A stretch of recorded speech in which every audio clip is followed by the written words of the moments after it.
Hello, everybody. My name is Abdi Lajavati. I'm the CEO of Pro Education Group, and I'm delighted to be with you today. Pro Education Group is a consulting firm in education industry. We've been serving the education industry for the past 18 years. And today we are bringing you a guest, a very dear friend, Dr. Chris Page. Chris comes in with a very impressive background. He's an educator, as you're going to find out more about him, that really makes a difference in many people's life every day. And I'm delighted to have Chris as a guest today. Dr. Page, welcome. Thank you. It's nice to be Delighted here. to have you.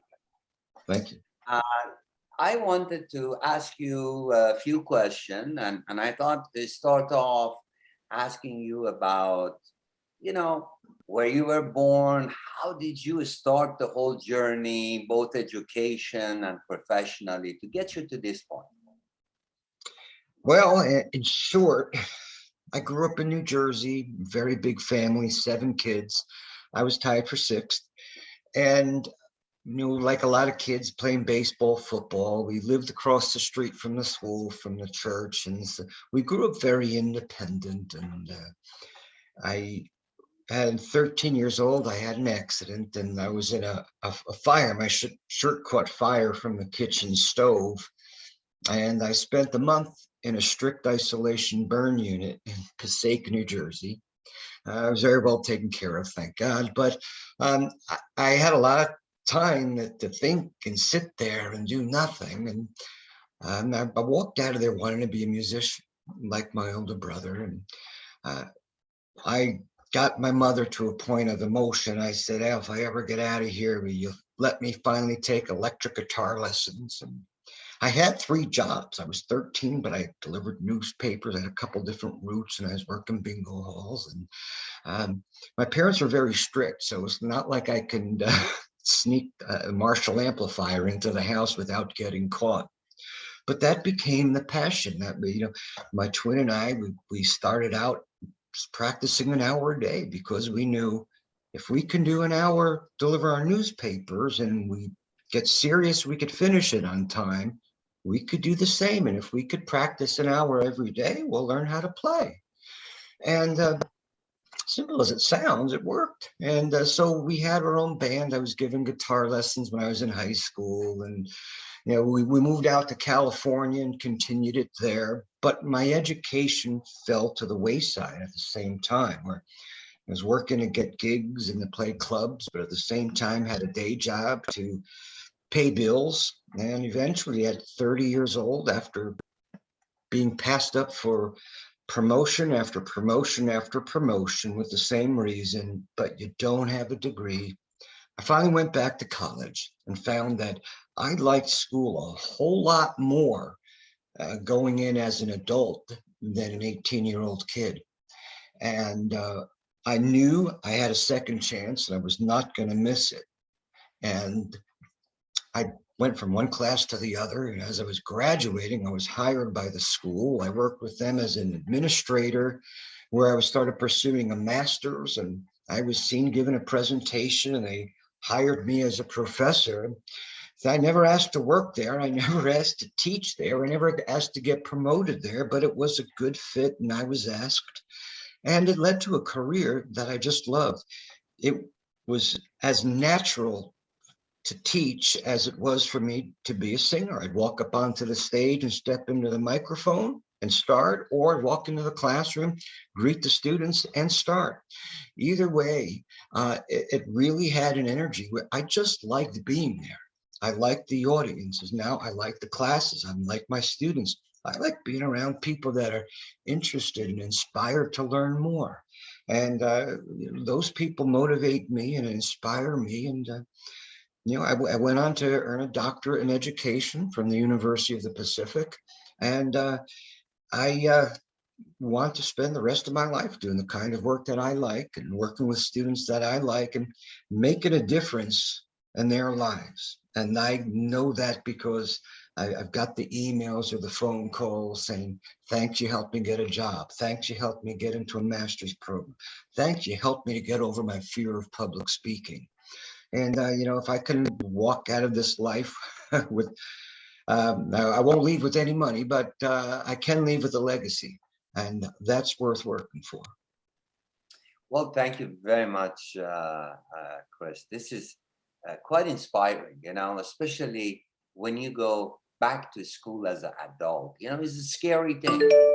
And a lot of people, they may say, oh, why me? I don't know if I can do it. So congratulations. And, I've seen some wonderful, wonderful educators and professionals that have taken your path toward their education and career. And when you see how well they talk about their enjoyment of the journey, it really shows.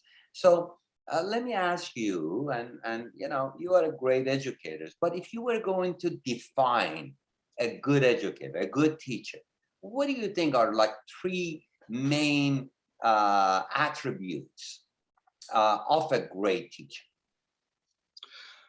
Um, three, very easy. Number one is know what's expected, know what you're capable of, and know where the student stands. So you've got to be able to evaluate and look at a student and saying, well, is his problem written? Is his problem oral communications? Or is it problem he just lacks inspiration? Maybe he's not a bad kid. Maybe he's just uninspired. Or so be able to it's an emotional intelligence thing where you also have to understand yourself. What are my strengths and what am I good at doing? And in what ways do I do well as a faculty and interacting with others? But to be a good speaker, you have to be a good listener. To be an good educator, you have to be a good listener. And you got to understand while altogether knowing where it is you want to take the student. Well said. Thank you. Now, again, both as you on your journey as a student going through the different stages, now as a professional teaching and part of different learning institutions, what are some of the challenges that you think? I mean, maybe point out two or three of the challenges that you see exist in education industry. Well, I would speak education specifically, I think in terms of higher education or post-secondary after high school education in its various forms. But I think a big problem right now is the perception of higher education. And do you really get what you pay for? And there's a lot of doubt there and a lot of concern about piling up student debt and not getting the degree you want, or not being able to finish the degree, or not being able to use the degree. So the combination of the public's perception and the cost that go along with this is one of the barriers. The second barrier, and this one that comes up all the time, is ourselves. I want to do it. I want to know that, but can I? Can I really go back to college? Am I capable of this? So, a little bit of that self-doubt or self-perception in any way that's not positive toward education is another one of the barriers. And I think the third barrier is procrastination. It's a big enemy of of every goal, is a lack of getting started. And a lot of people want to do things, and people ask how I had a career as a musician, and I said, well, it started when I learned how to deliver newspapers and get that done in an hour's worth of time. And I understood, if you really want to get something done, if you can even spend an hour a day on it and do it well, immeasurable things can happen. Wonderful. Thank you very much. Now, I'm going to ask this same question, but just a reverse order of it. But let's just make it a little interesting. Okay. Let's say we made you the Secretary of Education, right? Where would you see there are opportunities? Give us 2 or 3 opportunities that you would see that you want to focus on moving this industry forward, you know? Well, it would include, accessibility and flexibility so that, a student can get in, without the typical barriers of, write 100-page essay on what you think of your high school experiences and, lengthy this and that, SATs. Those are things that I think can get in the way. And I, I hope I'm not getting off track here, but the flexibility, which I think something that would allow the student to pursue education, but still keep the job that they like, or they want education and still be able to keep their lifestyle, which may mean living further away from a campus, or you know, taking care of mom and dad on a regular basis, or kind of working and starting a business, whatever it is. So the accessibility and the flexibility, which makes it easy to make the connection, get the student in class without a lot of barriers, and finally getting the right people to be able to teach the class. Faculty with, regardless of your credentials, if you can't connect with a student, uh, it won't make a difference. And it goes back to the old saying is that uh, people don't care how much you know until they know how much you care. And I think that would be a good line for the educator. Well, you have my vote to be as Secretary of Education. I think many people are watching are gonna remember you and propose to our president that we got a good candidate for Secretary of Education. Thank you very much for that. Now, I wanted to ask you about something that is really close to my heart, and that's about professional mindset. I wanted to ask you, what is your definition of professional mindset? And at the same time, how has professional mindset, played a role in your life, in your education and your professional? All right. Well, I like the way you asked the question. You asked this, what does it mean to me? Because a professional mindset really is a something that's divine. It's very personal and can mean a lot of different things to different people, and depending on their level of responsibility to the type of industry in which they work. Certainly, I grew up. First thing was delivering newspapers, and whether it was 10 degrees below zero and windy, or 105 and humid, hot, hazy, hot and humid, the paper still had to be delivered, whether it was Christmas Eve or Christmas Day or Sunday. The paper still had to be delivered, and they had to be done on time. That was kind of a lot of responsibility for a 9 and 10-year-old kid. But following that, my twin and I got into music, and there was an old saying is that the show must go on. And furthering to education is that whether a faculty has a bad day or can't make a class, the students are still going to have their needs.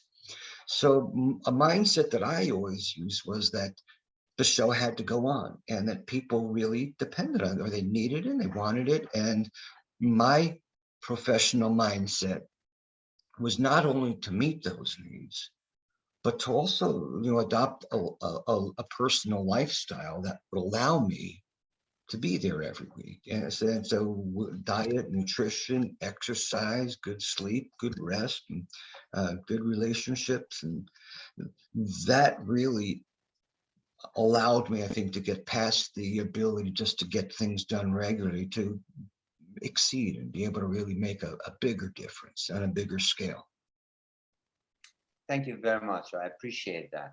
So I was going to ask you, give us an example of something, and especially, in a higher education part, going back, well, now you're 30 years old, you go back to school.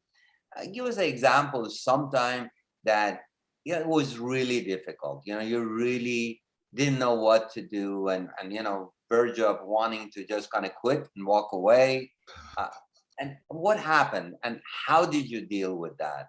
And then I have the same question I want to ask about your professional life, and give us an example of how did you overcome those challenges, please?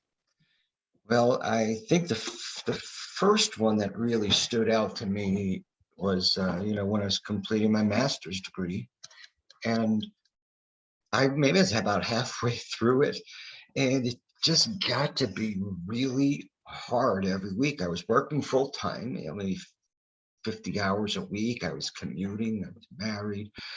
I was doing some volunteer work as well. I still wanted to do, and it was just utterly stressful. And it finally ended. And when it did, I completed it. I started exercising again and started feeling better right away. I mean, maybe it was just too much at once, but I also got this. Another example was after I finished the coursework for my doctorate, and I was in an effort to uh, try to finish my dissertation, which is a very lengthy process and very difficult for someone doing something so new for the first time.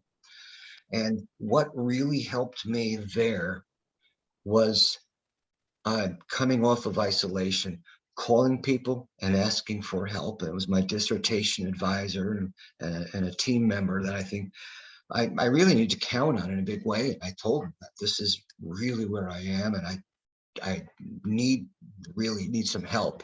And by reaching out and getting the right help from different kinds of people in different ways is really what made the difference in eventually finishing. It was the support and the connections, and anything but isolation. And the same question. Thank you very much for that. Professionally, a challenge that you faced and you felt like, oh my God, things are going sideways, and you felt like, you just been let down, or you didn't go the way you planned. And what happened, and what did you do about it? Um, I have really had a lot of very, very positive experiences, and even to go back in 22 years, um, even a challenge, everything starts to, it was a good experience in hindsight, but along the ways, there were some challenges. And I remember one time I was teaching a capstone course. In the last couple of years, it happened twice in courses back to back. And it was the same example of students that were just saying, this is just too hard. It's just too much. We're working full time, and we have kids and we have families, and we're watching live classes via the internet every week, and we're trying to meet with our teams. And I really, really was able to understand the magnitude of their desperation. It was their final class, and uh, they were going to pass the class, they were going to finish, and they were going to graduate. They knew that, but they didn't want to get a bad grade in the end. They didn't want to spoil their GPAs. And essentially, they really spoke out what is the typical challenges for today's adult learner. And what they were telling me was not that they didn't understand the material. It wasn't telling me that the coursework was too hard or the expectations were too high. They knew they had that under control. Their challenge ultimately was time management, ultimately personal management from a broader context, but time management. And how much time do I really need to spend on this each week? And how do I fit that in between taking my kids to school, driving to work, coming home, making dinner, getting the kids ready, and finding a time where I could sit down and focus on work long enough and eventually get to bed at a decent time and get enough rest so the next day I can do it again. So these are the challenges that are typical for the adult learner. It was also very typical for them. And ironically, they gave me this experience. I didn't ask them to tell me it. Eventually it came up, but it was during the time I was writing the dissertation on eventually barriers that adult learners were facing trying to complete a dissertation. And it was ironically the same. Not that I sought that answer, but through the surveys and through the work and the comments, that's the way it came out. So, as an educator, to me, it's more than just the old-fashioned. My job is to give you the material. Your job is to learn it. But today's educator has to be so much more complete to be able to share information and academic advising, or sometimes even a little bit of professional expertise and professionalism and what they could expect in their career with this kind of coursework, but also helping them to take content and break it up into bite-sized pieces so that they can fit it in their schedule and they can get balance and that they finish the course strong rather than utterly exhausted. That's the role. Thank you so much. I wanted to ask you, is there any question that I should ask you that I haven't? That you wish I could have asked you? I think your questions eventually got there, but why do people get an education in the first place? Why do they want to be teachers? And when you deliver your last lecture, what would you say? That would be a good one.